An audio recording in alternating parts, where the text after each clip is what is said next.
Hello বন্ধুরা, আজকের চলে এসেছি কাবলি ছোলার ঘুগনি নিয়ে। খুব অল্প মশলা দিয়ে ঘরোয়াভাবে বানিয়ে নিয়েছি এই ঘুগনি। আর এই ঘুগনিটা কিভাবে বানিয়েছি সেটা আপনাদের সঙ্গে এখন শেয়ার করব। এখানে কাবলি ছোলা আমি রাতে ভিজিয়ে রেখেছিলাম। আর এখানে প্রেসার কুকার নিয়েছি, দিয়ে দিয়েছি গরম মশলা, দিয়ে দেবো তেজপাতা, দিয়ে দেবো কিছুটা নুন, দিয়ে এর মধ্যে আমি কাবলি ছোলাটা দিয়ে দেবো প্রেসার কুকারে, দিয়ে দেবো দুটো টমেটো, দুটো আলু দিয়ে ভালো করে আমি সেদ্ধ করে নেবো। আলুটা ভালো করে ধুয়ে নিতে হবে। আর এখানে আমার সেদ্ধ হয়ে গেছে। এরপরে আলু টমেটো আমি তুলে নেব, নিয়ে এখানে আলুর খোসা ছাড়িয়ে নেব। তো বন্ধুরা, পুরো ভিডিওটা দেখার অনুরোধ রইল। আর আলুর খোসা ছাড়িয়ে ছোট ছোট করে পিস করে আমি সব আলুগুলো কেটে নেব। এখানে একটু নুন দিয়ে পিস করা আলুতে মাখিয়ে বেশ কিছুক্ষণ রেখে দেব। আর এদিকে আমি একটা কড়া বসিয়ে দিয়েছি। কড়ায় বেশ কিছুটা সর্ষের তেল দিয়ে দেবো। সর্ষের তেল গরম হলে শুকনো লঙ্কা আর জিরে ফোড়ন দিয়ে দেবো। জিরে লঙ্কা হয়ে গেলে আমি এখানে তেলের মধ্যে পেঁয়াজ কুচিয়ে রেখেছিলাম সেটাই অ্যাড করলাম। দিয়ে দেবো রসুন কোড়ানো, দিয়ে দেবো আদা কোড়ানো, দিয়ে দেবো একটা টমেটো আমি পাতলা পাতলা করে কেটে রেখেছিলাম সেটা দিলাম।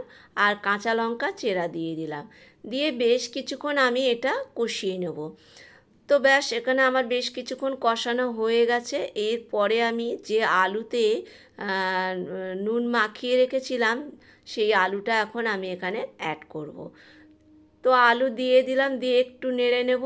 নিয়ে এখানে যে টমেটোটা আমি সেদ্ধ করে রেখেছিলাম ওটাও এখানে দিয়ে দিলাম। দিয়ে আঁচ বাড়িয়ে বেশ কিছুক্ষণ আমি এটা কষিয়ে নেব। আলুও ভাজা হবে আর পেঁয়াজ টমেটো সব গলেও যাবে, ভাজাও হয়ে যাবে।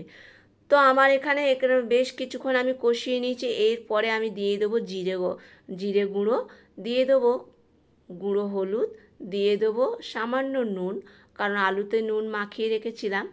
আর ঘুগনিতেও আমি নুন দিয়ে সেদ্ধ করেছিলাম, সেই জন্য নুনটা বুঝে দিতে হবে। এরপরে কষানো হয়ে গেছে। আমি এবারে কাবলি ছোলাটা সেদ্ধ করা ওটা আমি আলুর সঙ্গে অ্যাড করলাম, করে বেশ কিছুক্ষণ আমি কষিয়ে নেবো এটা।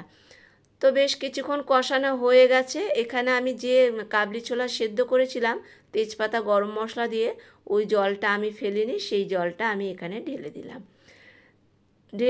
জলটা দিয়ে বেশ কিছুক্ষণ নেড়ে এটা আমি ঢাকা দিয়ে বেশ কিছুক্ষণ আমি ফুটিয়ে নেব। তো ব্যাস, আমার অনেকক্ষণ ফোটানো হয়ে গেছে। এরপরে আমি এখানে দিয়ে দেবো একটু কাশ্মীরি গুঁড়ো লঙ্কা, আর দিয়ে দেবো সামান্য একটু গরম মশলার গুঁড়ো, দিয়ে দেবো এখানে গোলমরিচের গুঁড়ো, দিয়ে বেশ কিছুক্ষণ ফুটিয়ে নেব।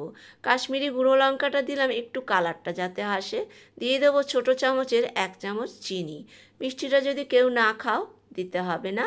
আর এটা আমার হয়ে গেছে। এরপরে আমি এটা নামিয়ে নেব। কত সুন্দর দেখতে হয়েছে। তো বন্ধুরা, চাইলে আপনারা একবার আমার মতন করে কাবলি ছোলার ঘুগনি এইভাবে বানিয়ে খেয়ে দেখতে পারেন। এটা ভাত, লুচি, রুটি, পরোটা সবটার সঙ্গে খুব ভালো লাগবে। আর ভিডিওটা যদি ভালো লাগে লাইক কমেন্ট শেয়ার করার অনুরোধ রইল।